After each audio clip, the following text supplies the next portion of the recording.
Well, I'm in a 2012 Nissan Altima, and today I'm going to show you how to adjust your measurements from US to metric, so like your miles to kilometers and your Fahrenheit to Celsius. So first make sure your vehicle's on and that your display's lit, and then here we'll do settings, and then we'll scroll down to others, hit enter, and then scroll down to language and units, hit enter, and then in here scroll to the select units, enter, and then from here you can, or I misclicked here.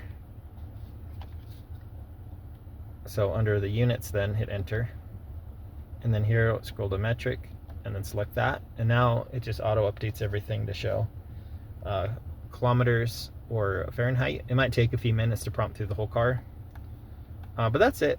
I hope this was helpful and hope you have a wonderful day.